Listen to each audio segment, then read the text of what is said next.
Driven by music here too. Like it, yeah. Like it, yeah. Like it, yeah. I was feeling suicidal, looking for the answers, couldn't find them in the Bible. Yeah, yeah. But you didn't want to know that, cause all my pictures tell you that I'm good, that's a Kodak moment, yeah. But my real ones got me, I would never fold out, that's what the other got me.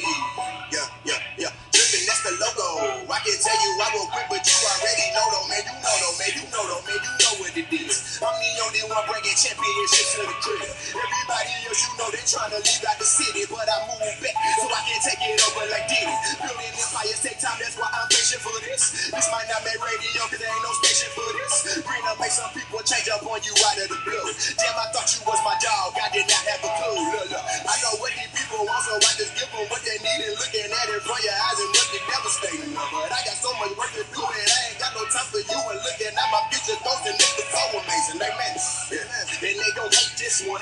Man, it took me like I must have finally met this one. I'm moving on, cause victory is mine, my son. It's Type T and High Ride, Bad Boys, Volume 1. What's up? What's up?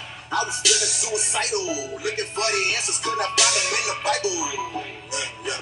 But you didn't want to know that, cause all my pictures tell you that I'm good, that's a Kodak moment, yeah. But my real ones got me, I would never fold out, that's what the other got me. Yeah, yeah, yeah. Driven, that's the logo. I can tell you I won't quit, but you already know the look. I'm the greatest, it ain't up for discussion. If we talking them temptation, boy, then I'm baby running. No, we did it on our own, nobody gave us nothing. And if your grind don't match your rhyme, introduce it, I'm chucking for real. And ain't nobody does it like I did it. Point the biggest skeptic out, even he gotta admit it. Nothing you say can bother me, cause I'm my biggest critic. 2020's the vision, and I see it very, very low. Man, I'm murder beast, homicide, rules I do not abide. Went to Sleepy J, I was raised different. And I got plenty problem 99, but they don't revolve around you. Why me do it? I don't need permission. And they gon' hate this one. Man, it took me like 9 months to finally make this one. I'm moving on, cause victory is mine, my son. It's Type T and High Ride, Bad Boys, Volume 1. What's up? I was feeling suicidal, looking for the answers, couldn't find them in the Bible. Yeah, yeah. But you didn't want to know that, cause all my pictures tell you that I'm good, that's a Kodak moment, yeah. But my real ones got me, I would never fold out, that's what the other got me. Yeah, yeah, yeah. Driven, that's the logo. I can tell you I won't quit, but you already know the look.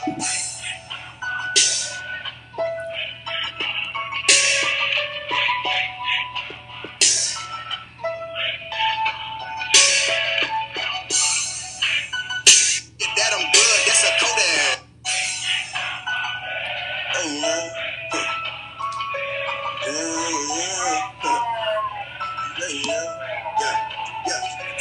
Hey man, you know though, man, you know what it is, that right? Yeah. Driven by music here too. Like it, yeah. Like it, yeah. Like it, yeah.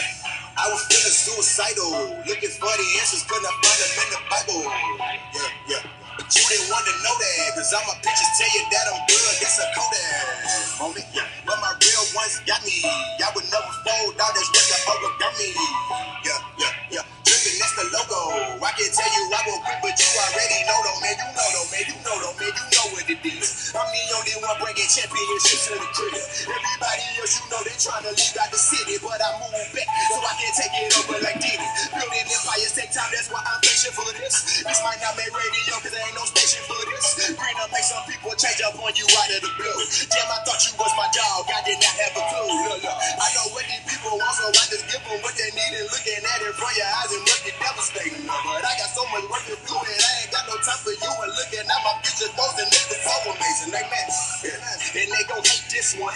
Man, it took me like 9 months to finally make this one. I'm moving on, cause victory is mine, my son. It's Type T and High Ride, Bad Boys, Volume 1. What's up? What's up?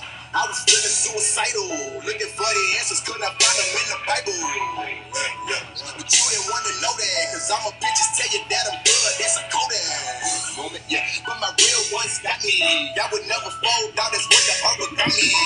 Yeah, yeah, yeah. Driven, that's the logo. I can tell you I won't quit, but you already know the look. I'm the greatest, it ain't up. Good evening. This is Pastor Earl Fisher. I'm the senior pastor at Abyssinian Baptist Church in Whitehaven, that is affectionately known as the Blackest Church in Memphis and Shelby County. and I want to welcome all of you back to another round of Ask the Black Preacher. You were just listening to one of Memphis's own artists, one of my dear brothers, Tyke T. That was Tyke T's song, Know That. It's produced by a brother named Hot Rod. We don't own the rights to that music, but I did do that with his permission, okay? And so I want to thank him for allowing us to share some of his music on our particular platform. Peace to everybody. I hope y'all doing well. Hey, Keela. Hey, Myron Lowry.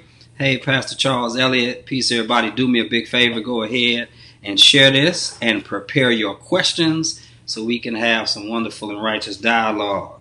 Let me tell y'all a few things. If this is your first time tuning in to Ask the Black Preacher, we usually try to do our best to honor the inspiration of Ask the Black Preacher, who is my dear brother, my colleague, my friend, my partner, homie in ministry. That's the Reverend Dr. Andre E. Johnson, who is the senior pastor of Gifts of Life Ministries in Raleigh-Frazier and is the associate professor. He tenured, so I got to get his stuff right. Associate professor of communication at the University of Memphis. So he inspired me to do this unbeknownst to him because he was doing Ask the Pastor sessions at his church. I thought about doing something similar at Abyssinia and consulted with a couple of people. They said that I should kind of sort of take it around the city of Memphis to different locations and venues. And so we did that for a lot of times. You know, I think we started in 2017, did about 12 rounds. We did another 8 to 10 rounds in 2018. And so we are resuming it here in 2020. So thank all of y'all for tuning in. There are a couple of rules. We always say support the house. And so when we were going around different parts of Memphis, no matter who was hosting us, we asked people to contribute to the well-being of that institutional organization. So I say the same about Abyssinian Baptist Church in White Haven. You can always give a donation to paypal.me/4ABC, or you can send something to 3890 Mill Branch in Memphis, and we will gladly accept it. Hey, DeAndre Gant, my LLC family. Hey, Reverend Regina. Hey, Pastor Vincent Joplin. Beta Zai's in the house. Peace to all of y'all again. Prepare your questions because I want to have some righteous and relevant dialogue with all of you about all things religion, spirituality, social justice, black liberation, politics, and more. Let me also say that I know that I am a black preacher. I'm not the only black preacher. I don't speak for all black preachers, but I do speak as a black preacher, one that is unapologetically committed to social justice and black liberation. So again, welcome everybody to this week's session on Ask the Black Preacher. I want to also ask everybody to join me immediately after this is over. I will be on the Sister Reach page. Sister Reach is a wonderful reproductive justice organization headed by one of my dear sisters. I call her Reverend because she is a Reverend. Y'all just don't know her. She know it, and she for real a Reverend. Like, I ain't playing. I ain't just tagging this on her like a lot of people do. Reverend Sharice Scott, who is the CEO and founder of Sister Reach, they put together a wonderful dialogue full of pastors talking about COVID-19 and the impact that it is having on black faith communities and the black community at large. That starts at 7 p.m. Central Standard Time. So please, immediately after this is over, meet me over there. Hey, Sister Lisa Bennett, you are continually in our prayers. So peace again and love, everybody. Again, hope y'all got some wonderful questions so we can have some wonderful dialogue. Do me a favor, share this with somebody, share this in your networks so that we can reach as many people as possible. We would deeply appreciate that. I got some stuff I kind of want to get off my chest this afternoon/evening that hopefully will start a righteous and rigorous dialogue. And it is related to some of what is happening with the COVID-19 pandemic and crisis. Several weeks ago, I started to try to raise awareness around the lack of data that was being presented, especially in the highest data offices of the land about this pandemic, which would be the World Health Organization, Johns Hopkins, and the CDC, or the Center for Disease Control. They were breaking down COVID-19 cases in regards to age. They were breaking it down in regards to, I think, gender. They were breaking it down in regards to location in terms of state and even city, but they did not do race.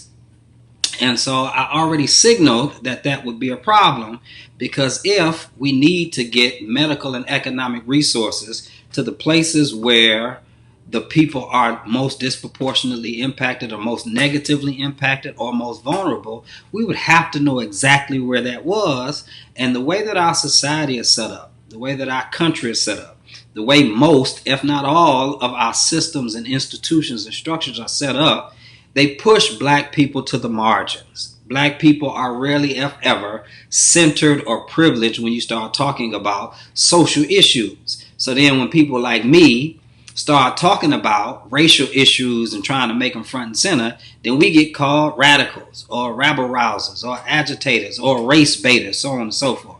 And so, as of today, thanks be unto God, the Shelby County Health Department is finally publishing race as one of the data points in the COVID-19 crisis here locally.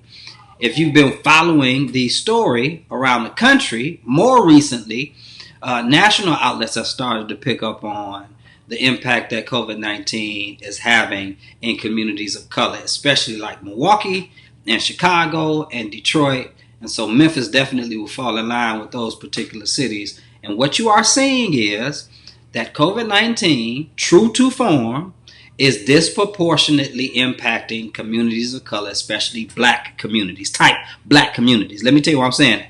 I know we say communities of color. I know black people ain't the only quote-unquote minorities in the country. However, generally speaking, if all we say is people of color, then that tends to privilege minority communities that are not black communities. So say black, type black, okay? Type it 6 times, 20 times. Black, black, black, black, black, black, blackity black, okay? I'm talking about black communities. Black people are being disproportionately impacted by COVID-19. Our death rates are higher. It seems as though we are catching it wider, but we're getting less access to testing. So what we need is to raise the issues to the people who have some control over how medical and economic resources are being handed out in response to COVID-19. That's at the federal level, that's at the state level, that's at the local level. So I'm feeling some kind of way about this today. You know, I've been interviewed more times than I can count over the last few weeks. National outlets, local outlets, asking me for my comments on this stuff. Been trying my best to share it. And I still don't think it is catching on. Now, we are quick to throw people under the bus because they aren't following the social distancing rules. Never mind the fact, the vast majority of folks, black folks included, are following these orders. And as a result, we're beginning to see a slight curve being flattened. Hey, Sister Tanya. Hey, Frank. And hey, Reverend Patricia. And Dr. Folks. And hey, Rosie and Kavita and everybody. Y'all do me a favor and share this. We are starting to see the curve be flattened. Okay? Nevertheless, as Charles Blow wrote in a recent, I think, New York Times article, social distancing is a privilege in a sense.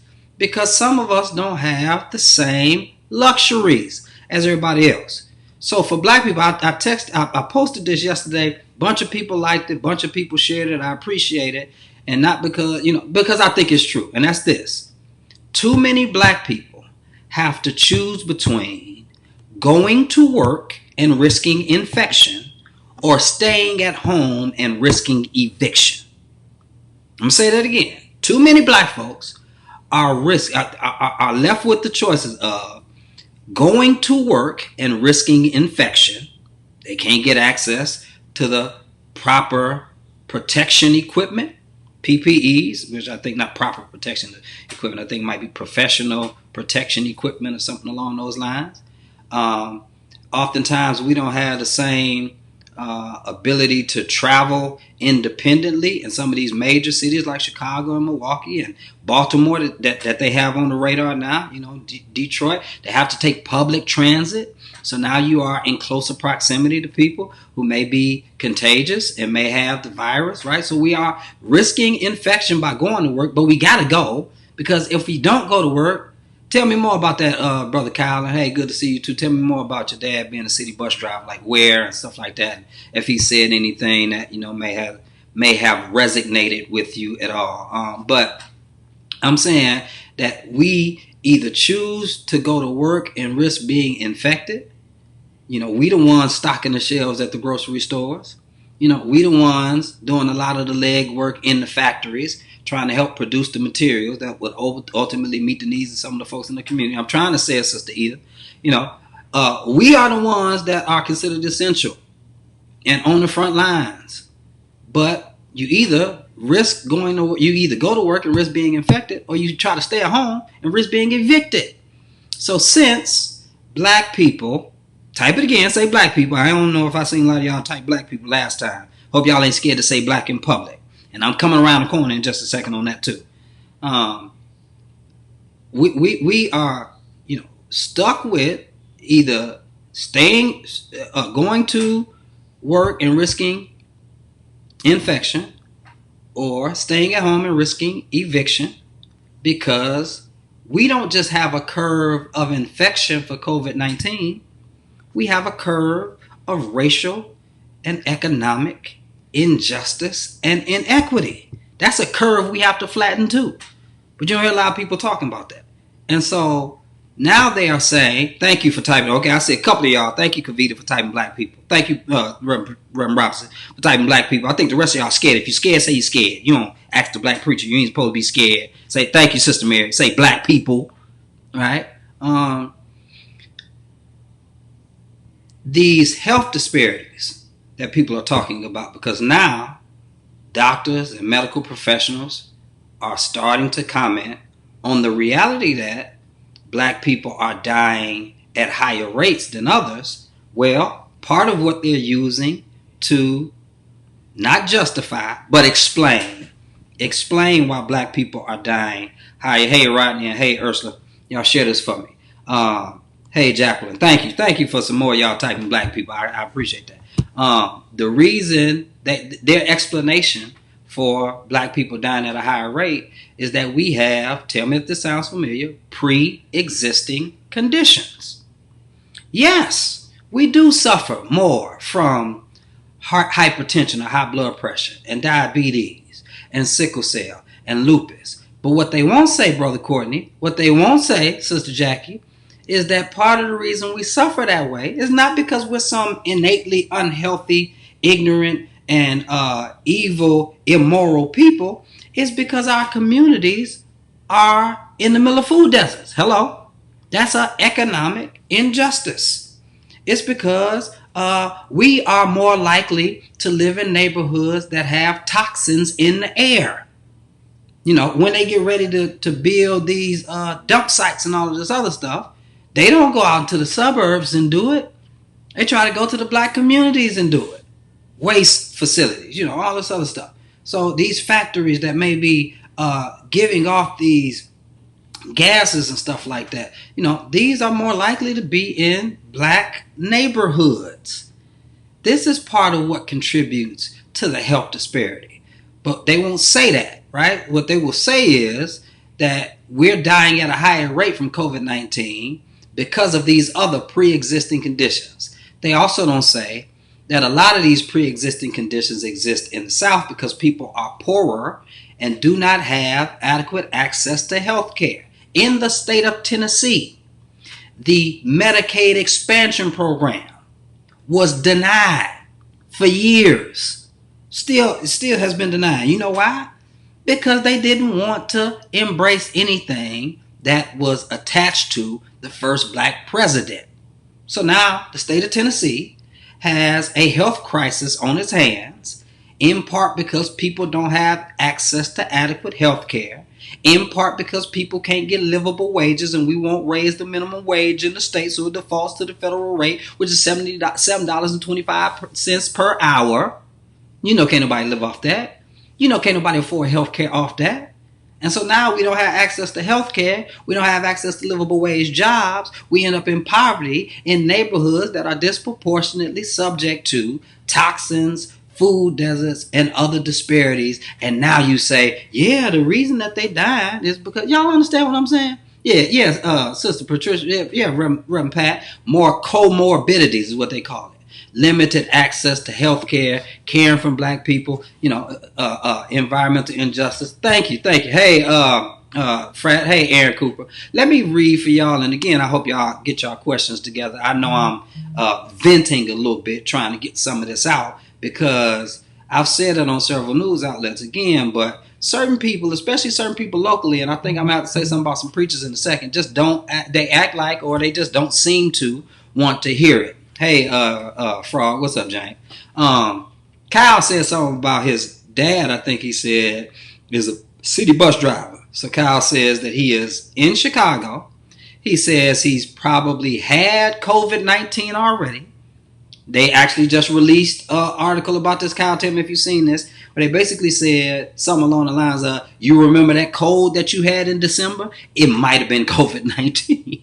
I might share that article later. Kyle says that his dad never was tested. He has hypertension and other risk factors, but still goes to work every day, wears gloves on the wheel, and is behind a glass, but he's going to work every day.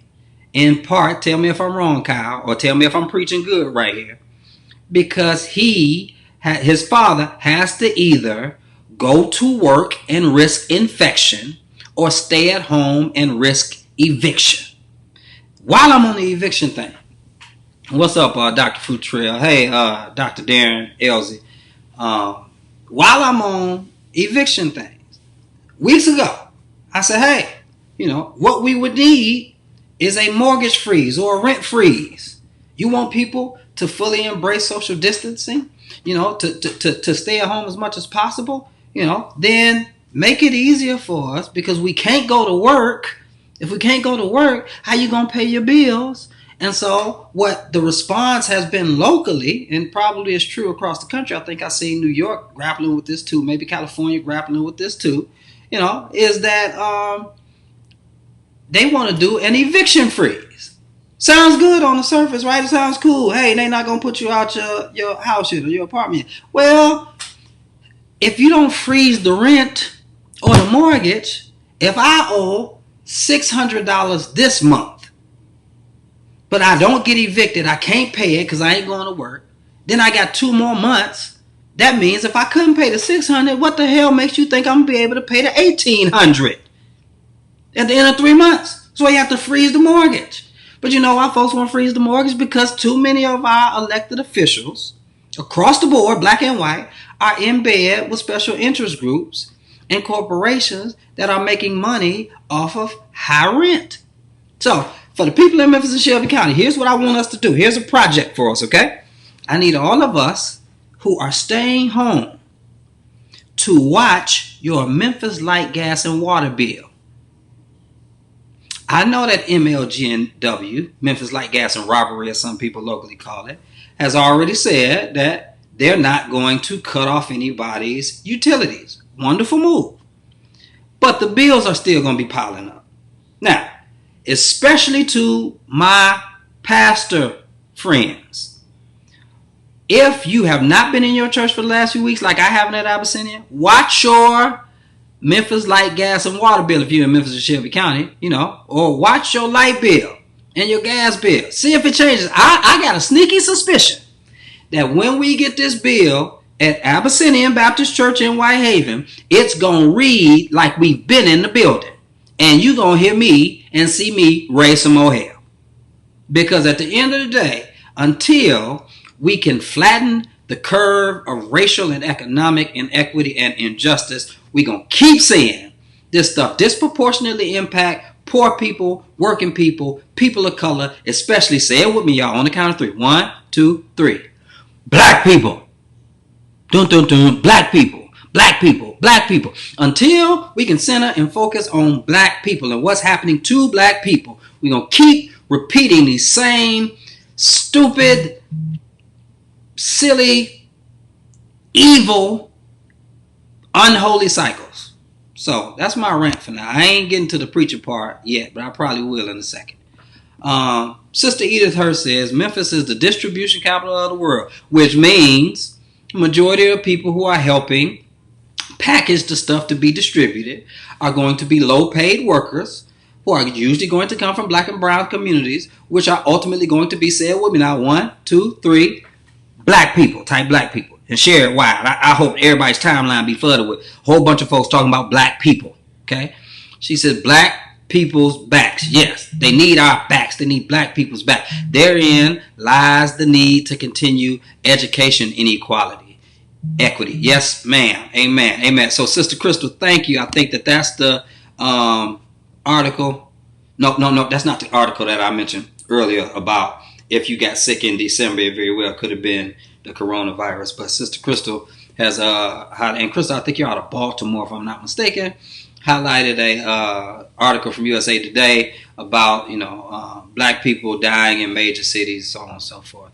Hey, Keela Cersei, my former co-worker, she says, I believe my SIL had it in December. Tell me what an SIL is. I'm not sure.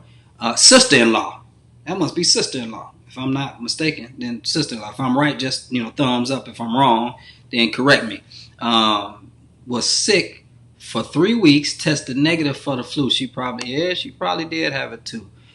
Kyle says that he has my late grandmother's house and so your father has your father's mother or your father's wife's mother-in-law house and is trying to keep it in the family, which means ultimately what? They got to go to work. Hey, Pastor David Anderson, peace everybody. So Jeffrey Futrell, Dr. Futrell calls it population control and wars upon us. So let me think about that for a second and try to respond to it. I know you made it more as a statement than a question. Hey, Keelan Ellis, and I don't appreciate the joke you told about me earlier in my push-ups. Stop hating. Musicians and artists always hating on preachers. No, seriously. I want to say something about, the idea of maybe, genocide, population control, so on and so forth. Had one of the leaders at Abyssinian ask me about this earlier today. My sister, who is in Michigan, has made some comments in the family thread about some of this stuff. It is clear, based upon the data that we have, that this is disproportionately impacting black people. But if you look at the numbers, black people are 13% of the country. The country is 327 million people. So that means black folks are upwards of 33 million, maybe 35 million people in the country. 35 million black people in the United States of America. In the whole world right now, you have 1 million cases of coronavirus. In the country, I think we have about 500,000 or something like that. I'm not even sure if we made 500,000 yet. So that is to say, 500,000, if all of them were black, that still wouldn't control the black population. I'm not saying that this is not negatively impacting us. I'm not saying, Brother Futrell, that war is not upon us. It is. And it is upon us on all fronts. And everybody's life, all black lives matter. I don't want to see nobody lose their life to executive or administrative and political inequity, incompetence, indifference, and ineptitude, all of those things. I don't want to see it. But I also need us to hone in and focus on the realities that are at hand so that we can adequately respond to the issues. I'm not concerned right now about this being population control. Could it be some test that is being piloted into something else? Yes, it could, but here's what I think. The answer to it ain't going to be in your Facebook inbox or on somebody's YouTube channel that you ultimately going to forward to everybody and you're going to enlighten them because you so smart, or the person on the YouTube thing was so smart that they knew all of the ways to crack the cold case of the United States government or the New World Order, right? Like, come on, y'all. Come on. Let's focus. Because when you focus, you can target individuals locally, at state level, at the national level, right? Those individuals who are a part of a what the Bible calls spiritual wickedness in high places. Okay? You hear me, Sister Donna? Say amen. Y'all type at me. If I was preaching on a Sunday, when I be preaching virtually now, I say type at me, somebody. All right? Hey, Gail. Hey, Sister Gail. Hey, Brother Stephen. So, hey, Pastor Smith. Good to see you on. Y'all, Pastor Lewis C. Smith, pastor of Olive Ray Missionary Baptist Church in Polk, Mississippi. That's Denise's home church. Her home pastor, I call him my surrogate pastor. I'm glad that he's on and glad to see him. So, look, I'm saying focus. locally. There are individuals who should be held accountable for what's happening in the communities. Yes, Brother Aaron Cooper, the numbers are going up. Do you know how much more drastically the numbers have to go up? For instance, several weeks ago, I was on a call with a group of pastors, and I was on a Zoom meeting with a group of pastors, and a health professional locally projected that there would be 100 million to 150 million cases in the country of COVID-19. Now, they didn't put a date on it, but I'm assuming they were saying in the next few weeks. And I remember texting with one of the local pastors. I was like, bro, did he just say this? Now, I'm looking at the numbers. And I'm not an epidemiologist. I'm not a scientist, right? I am a critical thinking human being who can read and do some basic math. And I can do a little bit of probability and statistics. And I knew that it was highly unlikely. Because at the time, I think we hadn't even reached 100,000 cases nationally at the time. So now projections are, that about 60,000 people or 80,000 people would die from this. Even if all of them was black, y'all think that's population control? Probably not. Y'all think that's genocide? Probably not. I could think of genocide, poverty. Bishop William Barber, I was in a thread with him. We were texting back and forth, and I was asking him to clarify some of the stats that the Poor People's Campaign has been using. And so Bishop Barber said that they had done a study, and the study showed that about 700 people every day were dying because of poverty or low wealth. 700 people every day for the past, I don't know how long. I'm pretty sure some years. So, hey, that is a pandemic. That might be population control before we say that this pandemic that could have been avoided had we had a competent leader in the White House. I don't want to get into the comparison between how the Obama administration, which was not perfect by any stretch, that had its flaws. But one thing we can say, Obama wasn't stupid. He wasn't ignorant, okay? So, President Obama and Sister Kathleen Sebelius, that's out of Kansas, who was over the health department. I think she was the Secretary of Health and Human Services under the Obama administration. They handled the H1N1 situation with much more sensitivity and competence. That's the word I'm looking for. Than what we are seeing out of this administration. Okay, so I don't want on a lot. I want to try. Hey, Sister Terry Freeman. If y'all don't know who Sister Terry Freeman is, she is the national president of She is the president of the National Civil Rights Museum, and so I want to salute her for being on here. Thank y'all, and y'all continue to support that museum. So I said a lot. I vented a little bit. I tried to get some of the stuff off my chest that I've been holding and trying to share in sound bites with some of the media folks, but I wanted to come on and lean into some of this stuff. And I'm sorry, this last thing, at least I think this last thing. Then, Crystal, I see your question, and I'm going to scroll down and try to catch some other questions before we get off it.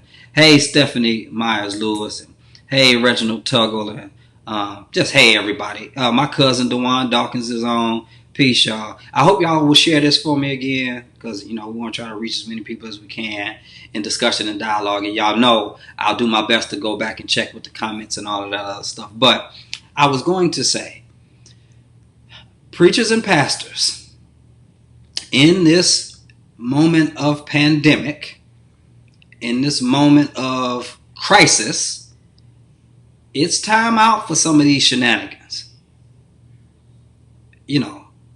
I try my best to honor, respect, and affirm every pastoral leader. I know something about the burdens of pastoring. I know something about that weight. I know something about that mantle. I know something about the burden of carrying a prophetic mantle. Okay, I know. Having said that, some of us really, some of us are being a whole lot more egotistical than we are being theological or pastoral right now. I think we have to do what is in the best interest of our parishioners. I'm seeing people buck up against governmental orders right now about shutting down worship services, physical worship services. People can't gather in their sanctuary, okay? And now people talking about freedoms, but they wasn't saying nothing about racial injustice. That compromises freedom. They weren't saying nothing about economic justice.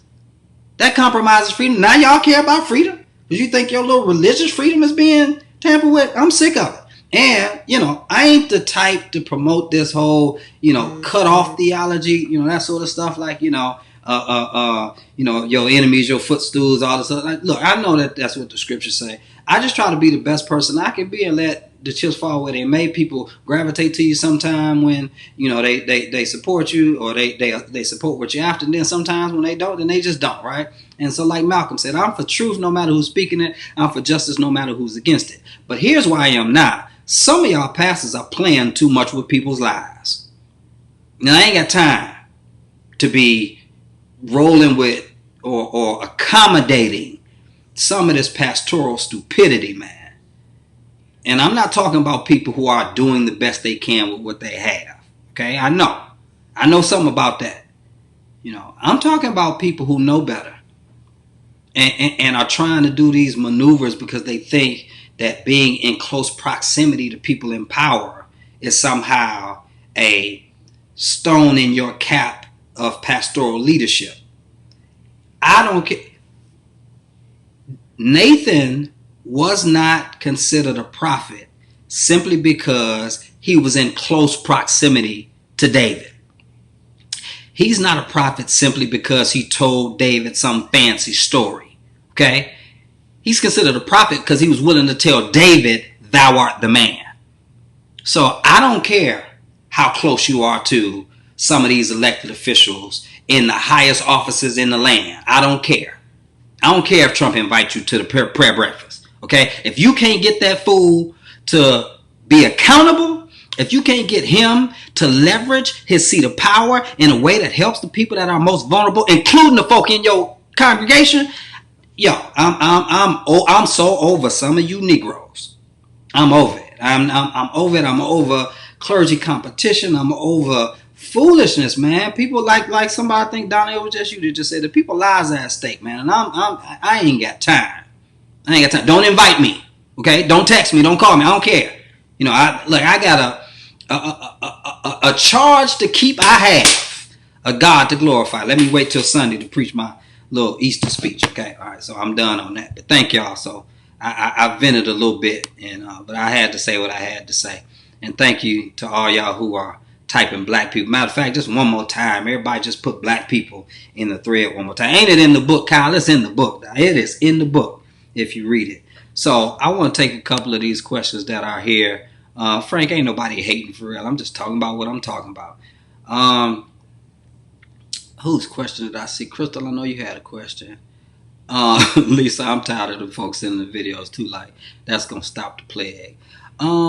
Keela Cersei asked me to talk about the city council here in Memphis not properly allocating the previously approved, I believe, $10 million towards getting the needed PPEs and the testing available. So what Edmund Ford posted, Keela, and for those who are unfamiliar with Memphis and Shelby County, we have what is called a dual government. We got a city government and a county government. The county government is relatively commission heavy, which is the commission has, as a body, probably more authority than the county mayor.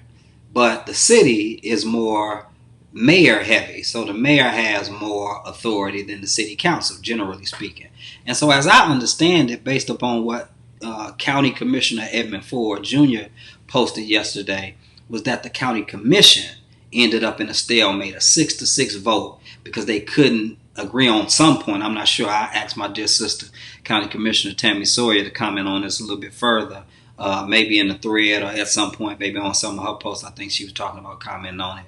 But the bottom line, Sister Catherine Jackson, bottom line, Sister Jackie Rollins, bottom line, Keela, is the city council did approve some funding. And I think it took them all of 4 minutes to approve it. But the county commission was in the meeting for 4 hours. And as I understand it, based upon Edmund Ford's post, all they approved was a commercial. A COVID-19 commercial. And so I think Edmund is right here. And, that don't mean he's right all the time.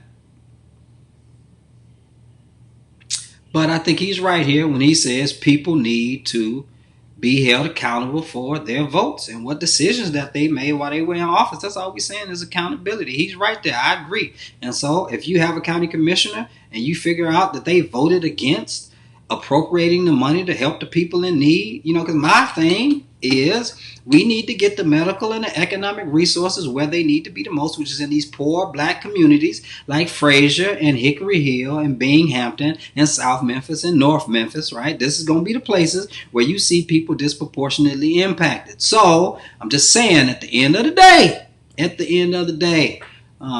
we need to make sure that we're advocating properly so that stuff gets where it needs to go. Because y'all know the way that our society and our country and our systems and our structures and our institutions are generally manufactured. The way that they're generally constructed is against helping, 1, 2, 3, black people. Somebody gonna have a gift for me. Black people, okay. So I hope that would respond to your question, Sister Keela. I'm gonna come back to you, Sister Pat, because I think that is a comment, and I know I seen Crystal's question. Here it is. We are making a conscious effort to support black businesses in my area in order for them to survive the pandemic. What responsibility does the black church have to support this effort, especially since churches that preach black liberation encourage entrepreneurship? So first, I'm not sure. It's a lot of ways to approach this question. Let me start by saying this.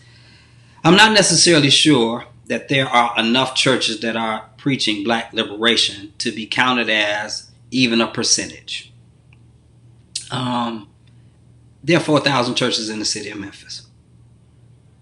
I bet you nobody can righteously name me 20 churches in Memphis that are preaching black liberation.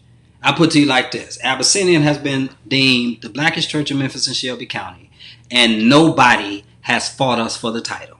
Nobody has said, no, y'all ain't the blackest church, we the blackest church.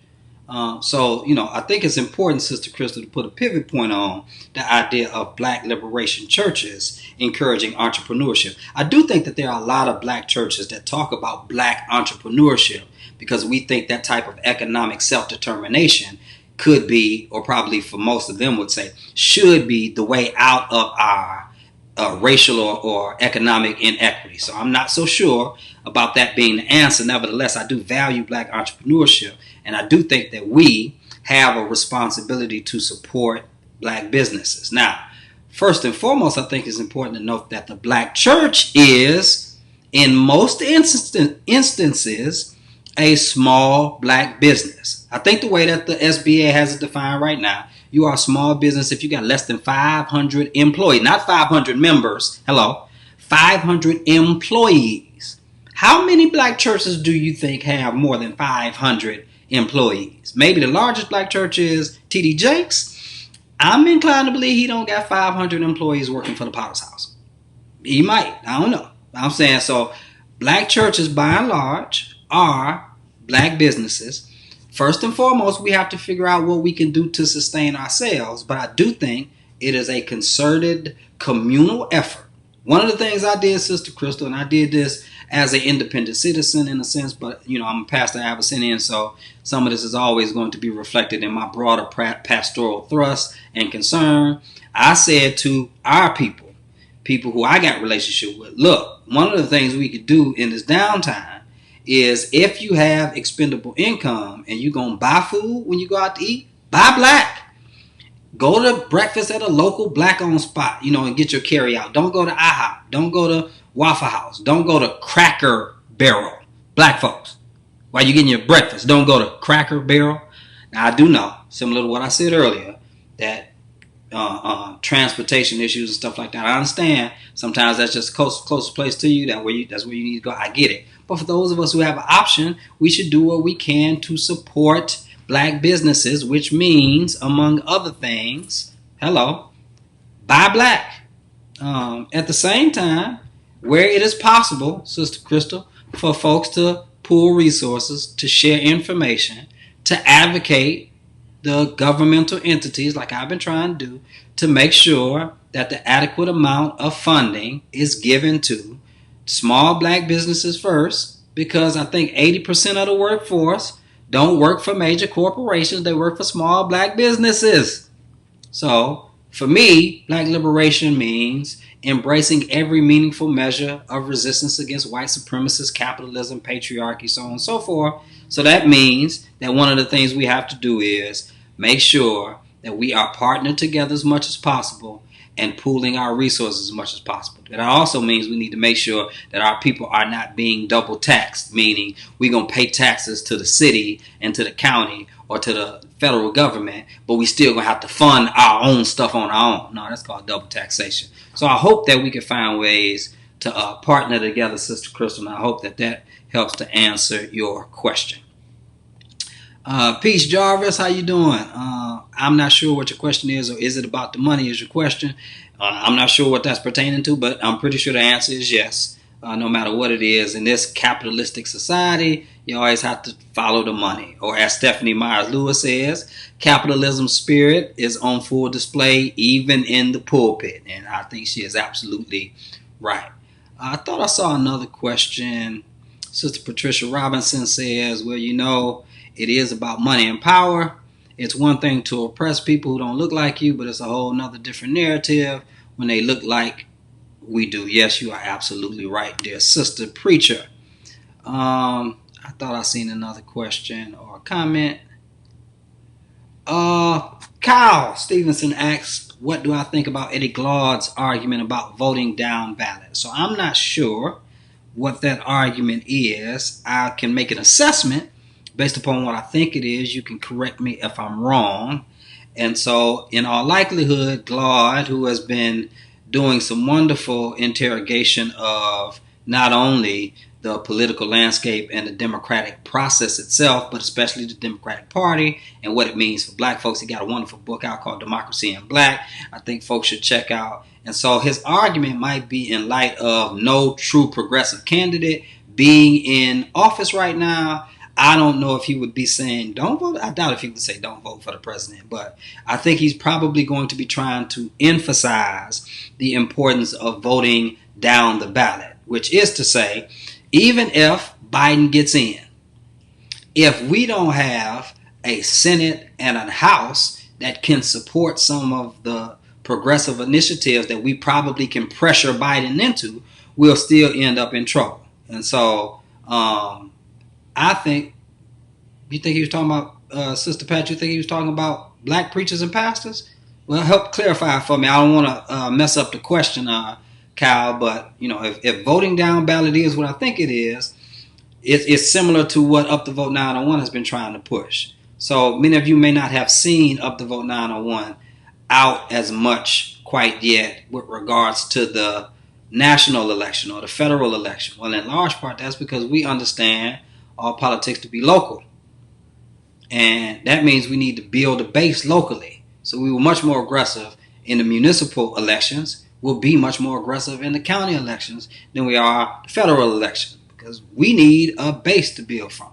And so obviously COVID-19 has helped, has not helped, but has hindered and compromised some of our organizing efforts. But at the end of the day, if Dr. Glaude has said anything about the importance of us making sure we don't repeat 2010, which was we had a friend in the White House, but by the time 2010 came around, those midterm elections removed the supermajority that President Obama had, and he ended up with a House and a Senate not long after that said, as Obama would say, if he said the sky was blue, they would say no. So, hey, Pastor Ike Wright. Hey, Brother Michael Stewart. Thank y'all for tuning in. Hey, Brother Greg Willingham. Thank y'all for tuning in. Sister Stephanie, Reverend soon-to-be Dr. Stephanie Myers Lewis, asks a question. Hold on. I want to answer Sister Lucille Matt Catron's question. How many black businesses qualify for any of the relief funding? That's a good question. I think, based upon what I have seen, and I have looked at some of this, that there are several black businesses that qualify for the relief funding. There is a hiccup. There have been several, as I understand it, based upon the people who I've talked to who are much more astute in banking and economics than I am. They said that they were frustrated by the rollout of this SBA loan stuff, small business loan stuff. Kyle, I'm going to come right back to that. I see what you've posted. And so I'll come back to that in just a second. Stephanie, I haven't forgotten your question either. And I know we only got about another 5 to 7 minutes, but thank y'all for this. I'm going to try to address these and see if we can't wrap up. So I think the hiccup is if we can put the paperwork together clear enough, concise enough, and honest enough to give us access to the funding, which by most accounts are in loan form, but if they are followed, the guidelines are followed, they become forgivable loans, which are the same as grants, which simply means the government ultimately would have granted us the money to keep us afloat, and then you don't have to pay that back. So I would encourage anybody to look more into the SBA loans, the disaster relief loan, the payroll, it's a PPP, like payroll protection plan, I think it is. Those are things that I think people could look into that could be helpful. Stephanie Myers Lewis says, what impact do I hope this pandemic will have on the black church and black community? Very simply, I hope that it has caused us to reorient ourselves enough to recognize which practices are actually productive and which ones are simply a byproduct of our inability or lack of willingness to change and adjust to ensure that we are most adequately and most aggressively meeting the needs of our people. So as I've said to my folks at Abyssinia, as I've said in my own personal life, as I've said to people who I've talked to, I hope that we are implementing practices now. I even said this in my sermon Sunday. I hope we are implementing practices now that we will continue to engage in even after the pandemic has subsided. So I think black community and black church has an opportunity to reorganize and reorient ourselves, Sister Stephanie. I also think we ought to be on the lookout for attempts for gentrification. Because if you look at the patterns of what has happened over the scope of crises and pandemics in black communities, what usually happens is black people are disproportionately displaced and their land is lost. White folks come in, gentrify, and then what you end up with is what New Orleans looks like now, or what Detroit is starting to look like, or, depending on who's telling it, what many people, I think, want Memphis to look like. So I hope we stay woke and stay in tune. Cal, you said that in 2016, Glaude said that he was leaving the President of the United States to blank and vote. Yeah, I remember that. So I was on point, I think, with the assessment of your question. I don't think we should leave anything blank. I think in 2016, many of us were naive enough to believe that the current occupier of the White House could not win. And so it was almost like a protest vote, if you will. You're saying, I ain't going to vote for Hillary. I know she going to win, but I ain't going to vote for her. And then we woke up to COVID-45, okay? And so I would think that now is not the time to leave anything for chance. You don't leave anything blank. Trump won the election through the Electoral College by a total of 70,000 votes between 3 states, Michigan, Wisconsin, Pennsylvania. We don't have no opportunity to be leaving nothing to chance. Now, I know Hillary won the popular vote by 3 million. She still lost the Electoral College. Every vote counts. I don't say leave it blank. You know, if you got to hold your nose and vote your conscience, hold your nose, vote your conscience, right? So at the end of the day, that's what I would say. I would say that I understood Dr. Glaude's premise. I think he was wrong. In terms of the practicality of it. I think we have been living with the results of those types of things since 2016. So I admire his mind, absolutely. I think that his conviction was strong. I understand that. I just don't think that that is the most, for what I think he wanted to accomplish, I don't think that that was accomplished by leaving that spot blank. Don't leave the polling spot blank, y'all. Find somebody that most closely aligns with your values. Most closely. Which means if you got 10 things on your value list, somebody's going to align with 2, somebody might align with 5. Pick the one with 5. Push for the other 5. Organize locally for the other 5. Okay? I think it was one more question I want to take, and then I will bid y'all farewell. Don't forget to meet me on the Sister Reach page. I'll make sure I put the link in this thing, or I don't know if Sharice is on now, anybody else is on. Hey, Sister Crystal, I don't know, Frank, or maybe if y'all got access to that, put that in this thread so everybody would be able to see it. And let me also say, I appreciate y'all chopping it up with a brother for the last 50 plus minutes. So last question, I thought I seen one Jarvis, was that yours? Jarvis says, do you think lives are being compromised from pastors because of the fear they're losing money? Yes, that's my short answer. Yes, that's part of what I was saying. I think people are being more egotistical than they are being pastoral or theological. So yeah, we talk a lot about faith in God to do this and that, but now we have to exercise that faith, which means you may have to take some risk on losing some money and trust that God will make a way out of no way. I think that's it, y'all. And I appreciate y'all chiming in.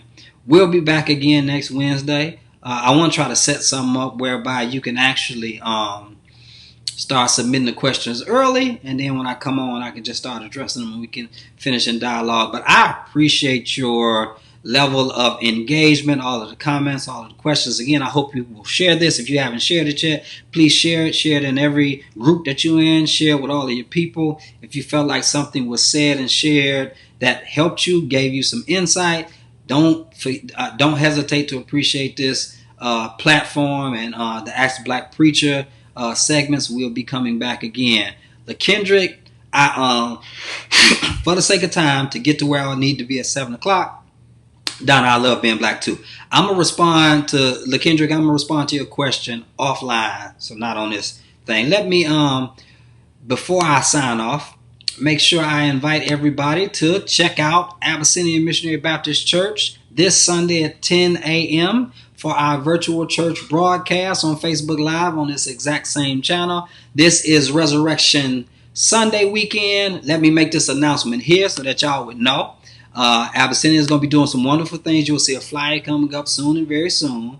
So this weekend we're going to have a virtual party with our own DJ Margaret Cook. So DJ Margaret is going to spin for us in a virtual, just like DJ D Nice as well. Like Abyssinia is going to host one of those this Friday, 7 p.m. Central Time. This Saturday, 3 p.m. Central Time, we're going to have a open mic poetry session in a similar fashion. And then this Sunday, we're going to have our resurrection service part 1. Hint, hint. Part 1. Because we're going to plan another resurrection service when the doors of the church are physically open again. And we want everybody to pull up on us, okay? So I'm Pastor Earl. I'm the pastor of Abyssinian Baptist Church, the blackest church in Memphis and Shelby County. I'm signing off. Hope y'all would join us this Sunday at 10 a.m. Tell a friend to tell a friend. Tune in with us. I will see y'all next week. I'm out. Peace.